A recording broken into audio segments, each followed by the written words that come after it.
Metro, बाजार, mall, office. Delhi में रियायतों के साथ एक हफ्ते बढ़ा लॉकडाउन। 50% कैपेसिटी के साथ मेट्रो और प्राइवेट ऑफिस का संचालन। वैक्सीन पर विवाद पर बोली बीएसपी सुप्रीमो मायावती, आपदा में मुनाफा कमाने का कृत्य अमानवीय, पंजाब सरकार के निर्णय की निंदा। बरेली और बुलंदशहर को भी कोरोना कर्फ्यू से छूट, अब 67 जिलों को पाबंदियों से राहत। 5 दिन सुबह 7 बजे से शाम 7 बजे तक खुलेंगे बाजार। आईटी रूल्स पर ट्विटर को आखिरी मौका, केंद्र सरकार ने 2 टूक का नियम माने या नतीजे भुगतने के लिए रहें तैयार।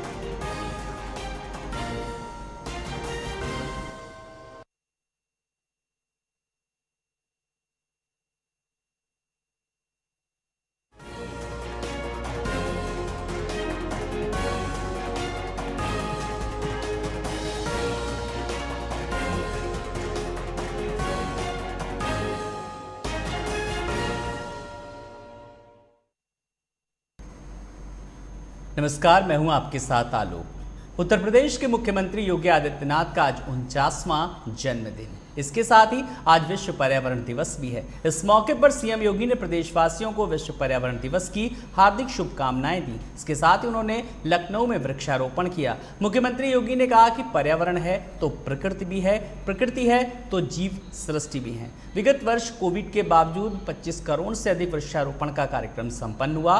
सीएम ने यह भी कहा कि इस वर्ष भी हम लोगों ने 30 करोड़ वृक्षारोपण का लक्ष्य रखा है। जो वन महोत्सव के कार्यक्रम जुलाई के प्रथम सप्ताह से प्रारंभ होंगे। प्लास्टिक पर्यावरण के लिए कहीं ना कहीं हानिकारक है, इसलिए हमने प्रदेश में प्लास्टिक प्रतिबंधित की है। आज विश्व पर्यावरण दिवस है। पर्यावरण है तो प्रकृति भी है, प्रकृति है तो जीव सृष्टि भी है। इसलिए जीव सृष्टि की सुरक्षा के लिए आवश्यक है कि हम सब पर्यावरण के प्रति जागरूक हों।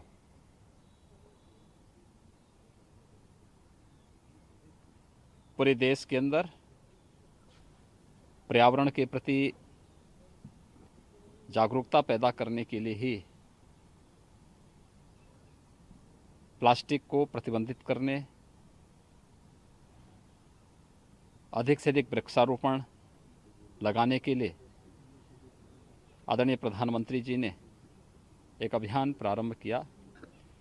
कैच द रेन उसी का एक हिस्सा है। जल की एक एक बूंद को संरक्षित करना, फिर उसका पर्यावरण के लिए उपयोग कर लेना। उत्तर प्रदेश सरकार ने विगत 4 वर्षों के दौरान पर्यावरण की सुरक्षा के लिए अनेक कदम उठाए हैं। बृहद पैमाने पर वृक्षारोपण का कार्यक्रम पहले वर्ष 2017 में 5 करोड़ वृक्षारोपण का हमने लक्ष्य रखा था। दूसरे वर्ष 11 करोड़ वृक्षारोपण का कार्यक्रम संपन्न हुआ। 2019 में प्रदेश ने 22 करोड़ वृक्षारोपण के लक्ष्य को प्राप्त किया और विगत वर्ष कोरोना के बावजूद प्रदेश में 25 करोड़ से अधिक वृक्षारोपण का कार्यक्रम संपन्न हुआ।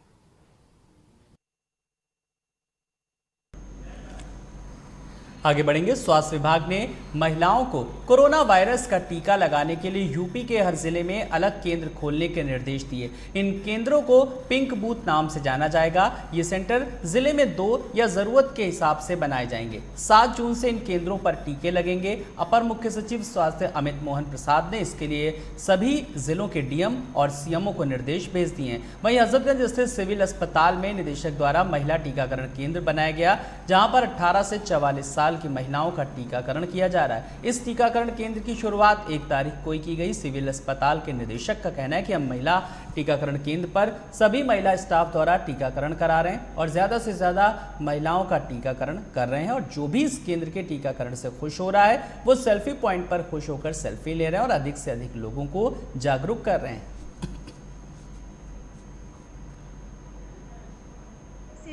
और काफ़ी अच्छा रिस्पांस रहा है। यहाँ की सुविधा काफ़ी अच्छी सुविधा है, जब लाइन भी बहुत ज़्यादा डिस्टेंस है, बहुत अच्छा मेंटेनेंस रहा है और कोई परेशानी नहीं हुई है और आधे घंटे बैठने के लिए बोला गया, इस बीच भी कोई दिक्कत नहीं महसूस हो रही है। इतना बढ़िया फैसिलिटी दिया गया है जो कि बाहर में भी लाइन भी नहीं लगना पड़ा है, बहुत ज़्यादा समय नहीं ये हुआ है हमारा टूटा है, तो इस वजह से काफ़ी अच्छा लगा ये चीज़ कि महिलाओं के लिए अलग से ये व्यवस्था की गई है। तो अपने आप में काफ़ी सेफ्टी भी महसूस हुआ है और व्यवस्था भी काफ़ी अच्छा रहा है। देखिए, मैं महिला बूथ के सामने खड़ा हूँ और ये महिला बूथ दोनों तरफ से क्लोज्ड है। इसमें केवल 18 से 44 वर्ष की जो महिला वर्ग है हमारी, वो इसमें आके वैक्सीनेशन करा रही हैं। इस बूथ की हम लोगों ने विशेषता ये रखी है कि इसके अंदर पूरी महिला स्टाफ है, गार्ड से लेके वैक्सीनेशन से रजिस्टर करने वाले। मैं जिस बोर्ड के सामने खड़ा हूँ वो हमने इनोवेटिव आइडिया से एक सेल्फी पॉइंट बनाया है, जिसमें जो महिलाएं हमारे पास आ रही हैं, वैक्सीन लगवा रही हैं, उसके बाद अगर वो खुश हैं, उनको यहाँ अच्छा लगा, तो इसमें सेल्फी अपना लेके जा रही हैं, हमारे पास कमेंट रजिस्टर में भर रही हैं। इसका मैं सारा क्रेडिट अपने nodal officer vaccine program doctor Narendra Bahadur Singh, जो कि हमारे यहाँ चेस्ट स्पेशलिस्ट भी हैं, वो इसको जनवरी से देख रहे हैं और इसमें काफ़ी मेहनत के बाद ये नतीजा उन्होंने निकाला है, जिससे कि हम महिला बूथ पर मैक्सिमम से मैक्सिमम लोगों का टीकाकरण करवा रहे हैं। मैं यहाँ पे 22 जनवरी से हमारे यहाँ वैक्सीनेशन शुरू हुआ है। 22 जनवरी से अब तक हमारे यहाँ करीब 42,700 लोगों को वैक्सीनेशन हो चुका है। 1 मई से हमारे यहाँ 18 से 44 साल के लोगों का वैक्सीनेशन शुरू हुआ है। 1 मई से अब तक हमारे यहाँ 9,000 लोगों का 18 से 44 वर्ष के लोगों का वैक्सीनेशन हो चुका है। यहाँ पे हम लोगों ने 18 से 44 वर्ग वालों में महिला बूथ अलग बनाया हुआ है और मेल बूथ अलग बनाया हुआ है। महिला बूथ में भी हम लोगों ने अलग से उनको लिए प्राइवेसी के लिए अलग से व्यवस्था की हुई है। यहाँ पे केवल फीमेल स्टाफ ही लगाए हुए हैं। यहाँ पे security guard, nurses, computer operator सारे के सारे हमारे फीमेल ही हैं यहाँ पे, तो इसके लिए उनको कोई डिस्कम्फर्ट ना हो, किसी तरह की फीलिंग कंफर्टेबल फील करें, इसलिए हम लोगों ने ऐसी व्यवस्था बनाई हुई है। यहाँ पे सेल्फी पॉइंट वगैरह भी हम लोगों ने बनाया कि लोग अपना खुश होकर अपना जो भी अप्रिशिएट करना चाहें, अपनी यादगार क्षणें अपना कैद करना चाहें वो करें। उत्तर प्रदेश सरकार ने वैक्सीनेशन को लेकर कार्य तेज़ी से कर दिया है। आपको बता दें कि महिलाओं के प्रति उत्तर प्रदेश सरकार ने एक अच्छी पहल की है। सभी जिला चिकित्सालयों में एक महिला वैक्सीनेशन बूथ की स्थापना की गई है। इसमें महिलाएं अपना स्लॉट बुक कराकर यहाँ पे वैक्सीनेशन के लिए लगातार आ रही हैं और हमने जब महिलाओं से बात की उनका कहना है कि सरकार की ये अच्छी पहल है और यहाँ पर सेफ्टी के साथ यहाँ पे वैक्सीनेशन किया जा रहा है, जिससे महिलाओं में काफ़ी खुशी देखी गई है। लाइव टुडे से मैं सूरज कुमार, लखनऊ।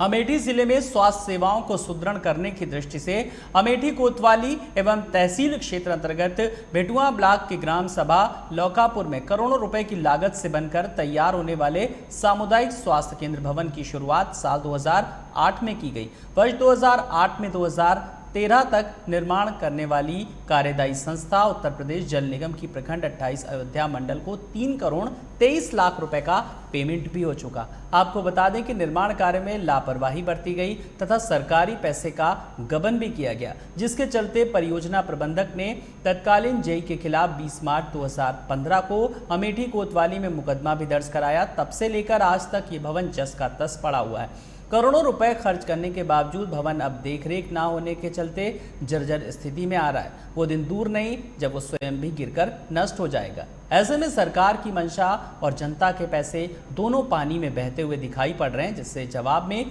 सीएमओ साहब ने कहा कि कुछ भी कयास लगाना संभव नहीं है। वहां के स्थानीय लोगों का कहना है कि वर्ष 2009 में बनकर तैयार हुआ, अर्थात पिछले 12 वर्षों में बनकर तैयार है, इसके बावजूद भी संचालित नहीं हो रहा है। अगर इसमें सामुदायिक स्वास्थ्य केंद्र संचालित कर दिया जाता है तो इसमें सैकड़ों गाँव के लोगों को चिकित्सा सुविधा प्रदान हो सकेगी, जिससे लोग लाभान्वित होंगे। वहीं जिला अध्यक्ष प्रदीप सिंघल की अगुवाई में पार्टी कार्यकर्ताओं ने 4 जून को कलेक्ट्रेट परिसर पहुंचकर महामहिम राज्यपाल को संबोधित ज्ञापन अपर जिलाधिकारी वित्त एवं राजस्व सुशील प्रताप सिंह को सौंपा, जिसमें उन्होंने कहा कि प्रतिदिन 1 करोड़ वैक्सीनेशन सुनिश्चित किया जाए, हर नागरिक को यूनिवर्सल मुफ्त वैक्सीनेशन कराया जाए। ज्ञापन में उन्होंने आरोप लगाया कि केंद्र सरकार जानबूझकर डिजिटल डिवाइड को जन्म दिया, जिसमें वैक्सीनेशन की प्रक्रिया धीमी हो गई। वहीं वैक्सीन की कीमतों के निर्धारण के विषय में भी कांग्रेस पार्टी ने सवाल खड़े किए। उन्होंने कहा कि सीरम इंस्टीट्यूट की कोविशील्ड वैक्सीन की एक खुराक मोदी सरकार के लिए 150 रुपये, राज्य सरकार के लिए 300 तथा निजी अस्पतालों के लिए 600 निर्धारित की गई। इसी तरह भारत बायोटेक की कोवैक्सीन की एक खुराक की कीमत मोदी सरकार के लिए 150 तथा राज्य सरकार के लिए 600 और निजी अस्पतालों के लिए 12 से 100 निर्धारित है। ये इस आपदा में लूट का द्योतक है। इसके उपरांत जिला अध्यक्ष ने कलेक्ट्रेट परिसर में बार एसोसिएशन सहित तमाम लोगों को उत्तर प्रदेश कांग्रेस कमेटी के द्वारा सेवा सत्याग्रह को ध्यान में रखते हुए कोरोना होम आइसोलेशन उपचार के साथ साथ सैनिटाइजर एवं मास्क का वितरण किया।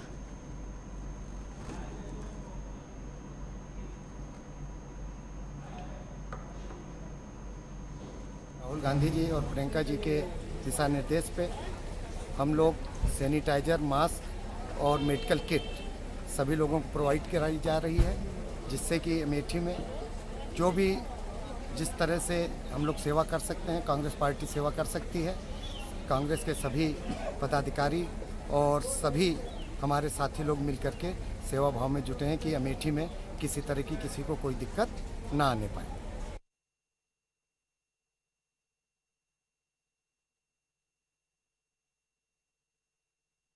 लोकेश, जो बीजेपी सरकार के खिलाफ लगातार कांग्रेस हल्ला बोल रही, कलेक्ट्रेट परिसर में लोगों को मास्क भी बांटा, फिलहाल क्या कुछ चीजें नजर आई?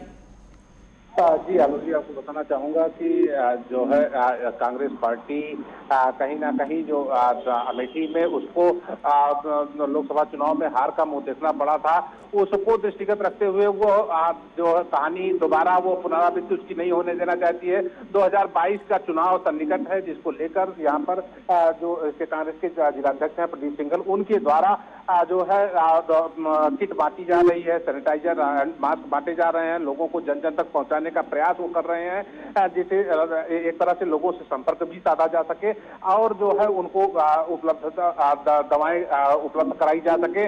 नहीं तो कहीं ना कहीं 2022 का जो आने वाला चुनाव है उसमें जनता को जवाब देना पड़ेगा कि आखिर जो है कांग्रेस पार्टी रही कहां और कर क्या रही थी। तो इसी को दृष्टिगत निश्चित रूप से वो जो है लगातार वो जो इस समय फील्ड में उतरकर और जो है कर रही है। फिलहाल राहुल गांधी ने यहाँ पर जिले में ऑक्सीजन कंसंट्रेटर और राहत सामग्री तमाम चीजें उन्होंने भेजी है, जिसको जिलाध्यक्ष के द्वारा लगातार जन जन तक पहुंचाया जा रहा है। जी बहुत बहुत शुक्रिया इस तमाम जानकारी के लिए। तो कलेक्ट्रेट परिसर में लोगों को मास्क भी वितरित किए गए और लगातार लोगों को जागरूक भी किया जा रहा है। अमेठी जिले में स्वास्थ्य सेवाओं को सुदृढ़ करने की दृष्टि से अमेठी कोतवाली एवं तहसील क्षेत्र अंतर्गत भेटुआ ब्लॉक के ग्राम सभा लौकापुर में करोड़ों रुपए की लागत से बनकर तैयार होने वाले सामुदायिक स्वास्थ्य केंद्र भवन की शुरुआत वर्ष 2008 में की गई। वर्ष 2008 से 2013 तक निर्माण करने वाली कार्यदायी संस्था उत्तर प्रदेश जल निगम की प्रखंड 28 अयोध्या मंडल को 3 करोड़ 23 लाख रुपए का पेमेंट भी हो चुका। आपको बता दें कि निर्माण कार्य में लापरवाही बरती गई और सरकारी पैसे का गबन भी किया गया।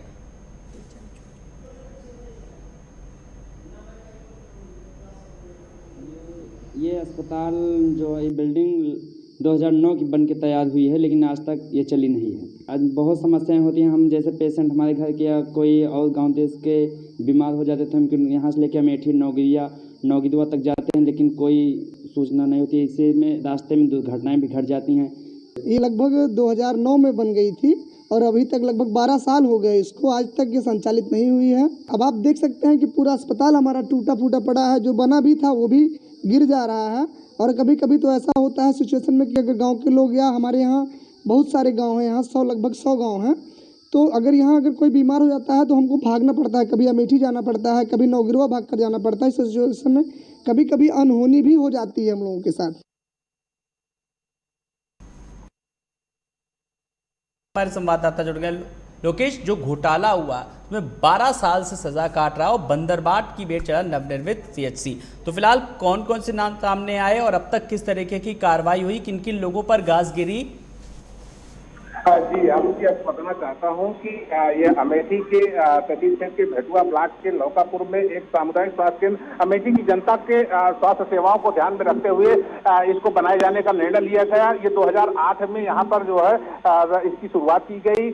तो बताया जाता है कि 2009 में यह बनकर तैयार हो गया, लेकिन 12 साल बीत गए हैं, अभी तक वो जस का तस पड़ा हुआ है, जर्जर अवस्था में वो हो चुका है। 2008 से लेकर 2013 के बीच जो 3 करोड़ 23 लाख रुपए जो कार्यदायी संस्था थी CNDS उसको जो है पैसा रिलीज भी कर दिया गया, लेकिन उसी समय परियोजना निदेशक के द्वारा एक अमेठी कोतवाली में FIR दर्ज कराया गया, जिसमें वित्तीय अनियमितता जो वहां के जो निर्माण कार्यदायी संस्था के जो जेई था उसके खिलाफ वित्तीय अनियमितता का मामला प्रकाश में आया। उसके बाद वो लगातार जांच चल रही है।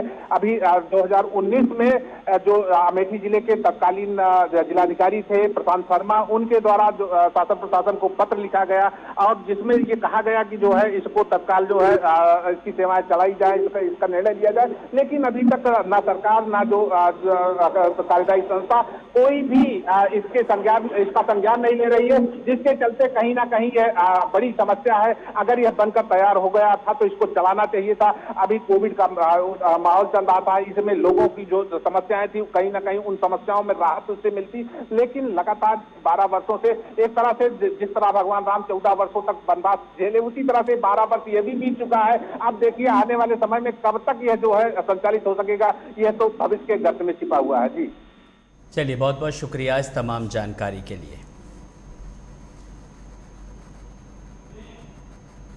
एक छोटे से ब्रेक के लिए रुक रहे हैं, फौरन हाजिर होते हैं।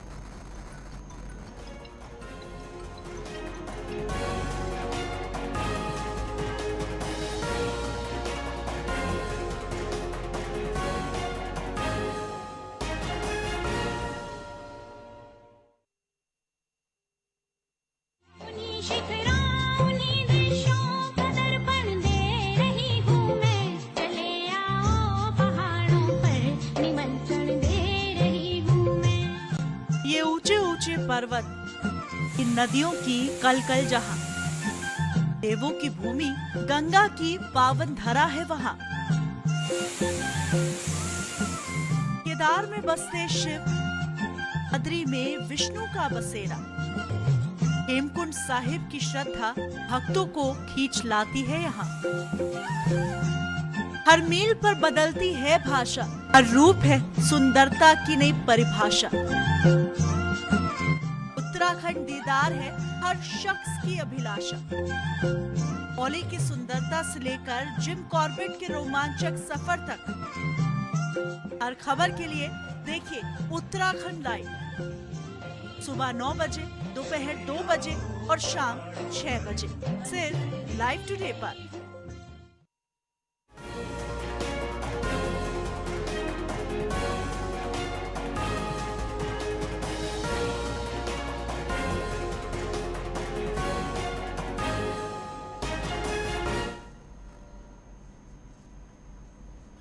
स्वागत है ब्रेक के बाद। लॉकडाउन का समय हो और समय खाकी वर्दी में धारी मिल जाए, ऐसे में किसी को भी खौफजदा होना लाजमी है। लेकिन कानपुर में आज वाहन चालकों को डॉट खौफ और जुर्माने के बजाय पुलिस की दरियादिली दिखी। इस दौरान प्रेम और अपनत्व की भावना से कोरोना से बचाव का संदेश देने के साथ ही पुलिस ने पौधे भी भेंट किए। ये नज़ारा आज कानपुर के कर्नलगंज, कोहना और ग्वालटोली सहित कई इलाकों में दिखा। दरअसल assistant police commissioner Colonelganj Tripurari Pandey की अगुवाई में जागरूकता अभियान चलाया गया। लॉकडाउन तोड़ने वालों का ना तो चालान किया गया और ना ही जुर्माने की रसीद थमाई गई, बल्कि पौधे भेंट किए गए। पर्यावरण दिवस के मौके पर आज पुलिस बिल्कुल नए रूप में नजर आई। लोगों को कोरोना से बचाव की नसीहत दी गई तो पौधे बांटकर पर्यावरण सुरक्षा का भी संदेश दिया गया। Assistant police commissioner Tripurari Pandey ने के मुताबिक इस कोरोना काल में ऑक्सीजन की किल्लत ने हम सबको एहसास करा दिया कि पर्यावरण की सुरक्षा कितनी महत्वपूर्ण है। ऐसे में पौधारोपण कर पर्यावरण के प्रति जागरूकता लाएं। इससे पर्यावरण को स्वच्छ, सुंदर और प्रदूषण मुक्त बनाया जा सके ताकि हम सभी सुरक्षित रहें।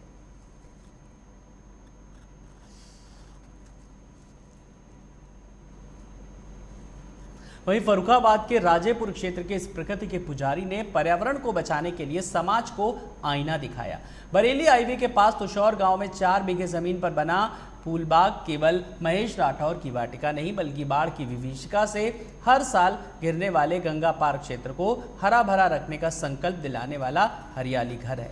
पर्यावरण की खुशबू से हर कोई फूल बाग में खिंचा चला आता है। यहाँ 30 प्रकार के फूल खिलते हैं और 30 तरह के फल सुगंध बिखेरते हैं। महेश राठौर का ये प्रयास हरियाली बचाने और पेड़ लगाने की अद्भुत प्रेरणा दे रहा है। तुसौर गांव के अध्यापक महेश सिंह राठौर की मेहनत और लगन से 4 बीघा की बगिया तैयार हो गई है। इस बगिया में लगे पेड़ पौधों की देखभाल वह अपने बच्चों की तरह कर रहे हैं। पेड़ पौधों के शौकीन महेश सिंह जब तक पौधों को निहार नहीं लेते तब तक भोजन ग्रहण नहीं करते हैं। शुरू से ही आपको बता दें कि गुरुजी की इस बगिया में 1-2 पौधे नहीं बल्कि भांति भांति किस्म के पौधे शोभायमान हो रहे हैं। भीषण गर्मी और कोरोना काल में इस बगिया में तमाम लोग जहरीली हवा से उभरने को पहुंचे और ऑक्सीजन की कमी को पूरा करते हैं।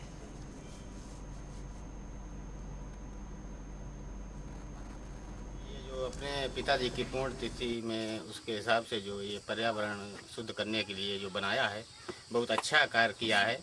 इससे जो है यहाँ ग्रामीण क्षेत्र में जो प्रेरणा लोगों को लेना चाहिए कायदे में कि पर्यावरण जो है ये बाग बगीचे लगाने से पेड़ पौधे फलदार फूलदार लगाने से बहुत अच्छा वातावरण होता है और उससे हमारे गांव के जो बुजुर्ग लोग हैं वहाँ शाम को आते हैं टहलते हैं, उनको बहुत शांति मिलती है, प्रदूषण से मुक्ति मिलती है। तो इस प्रकार से लोगों को प्रेरणा लेना चाहिए कि ये शहर में और हर जगह ऐसा जो है अगर करें तो पर्यावरण में बहुत शुद्धता होगी। मेरे पिताजी का देहांत सन 2007 में हो गया था। उन्हीं की यादगार में मैंने 2007 में ही इस 5 बीघे खेत में औषधि पौधे, छायादार पौधे, ऑक्सीजन युक्त पौधे, अन्य विभिन्न प्रकार के पौधे हमने लगाए और उनको मैंने पालन पोषण किया। मेरे पिताजी को पौधों से बहुत लगाव था, प्रकृति के प्रेमी थे, इसीलिए हमने उनकी यादगार रखने के लिए मैंने प्रकृति को बढ़ावा देने के लिए इसी बाग को लगाया था। और मैं इस समय जूनियर हाई स्कूल राजेपुर में प्रधानाध्यापक हूँ। वहाँ पर भी मैंने नीम के पेड़, पीपल के पेड़, बरगद के पेड़ लगाए जिनकी छाया में हमारे बच्चे बैठते हैं और ऑक्सीजन लेते हैं। हमारे इस बाग में बैठने के लिए क्षेत्र के सभी प्रकार के लोग यहाँ आते हैं और बैठते हैं, ऑक्सीजन लेते हैं, अपनी पर्यावरण हमारा शुद्ध होता है, वातावरण शुद्ध होता है। इसी उद्देश्य से हमारे जो साथीगण हैं उनको भी मैंने बताया कि आप लोग भी पेड़ लगाएं। खबर ललितपुर से, जहां एक युवक को कुछ लोगों ने पेड़ से बांधकर पीट कर उसकी निर्मम हत्या कर दी। सूचना के बाद पुलिस ने घटनास्थल का बारीकी से निरीक्षण कर एक महिला सहित 3 लोगों को गिरफ्तार किया। पूरा मामला थाना बानपुर क्षेत्र अंतर्गत कचनोदा गांव का है, जहां देर रात गांव से दूर एक खेत में पेड़ से बंधा युवक का शव मिलने से इलाके में हड़कंप मच गया। सूचना के बाद मौके पर पहुंची पुलिस ने शव को कब्जे में लेकर पोस्टमार्टम के लिए भेज दिया। वहीं मृतक की पत्नी की तहरीर पर पुलिस ने मामला दर्ज करते हुए एक महिला सहित 3 लोगों को गिरफ्तार किया। बहरहाल पुलिस पूरे मामले की गहनता से जांच कर हत्या के कारणों का खुलासा करने का दावा कर रही है।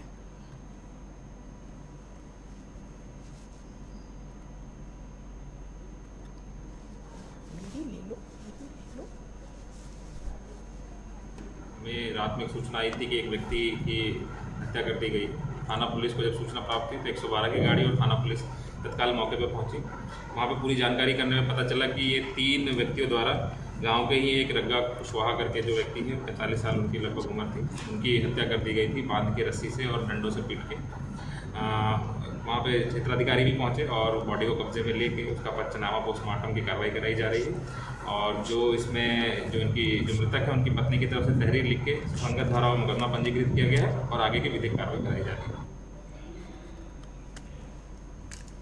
आगे बढ़ेंगे। सांसें हो रही हैं कम, आओ पेड़ लगाएं हम।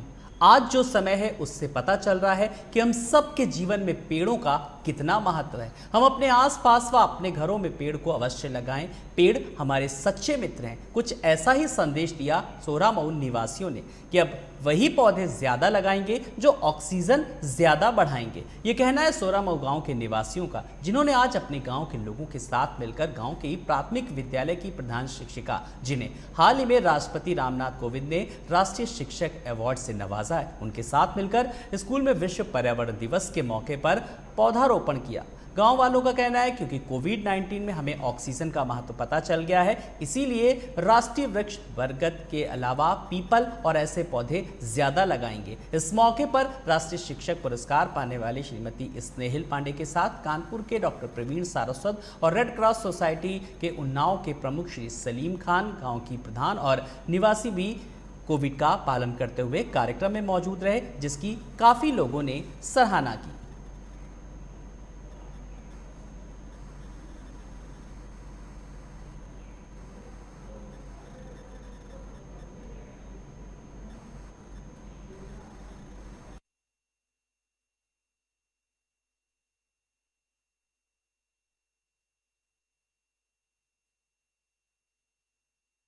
खबरों के साथ इस बुलेटिन में इतना ही। नमस्कार।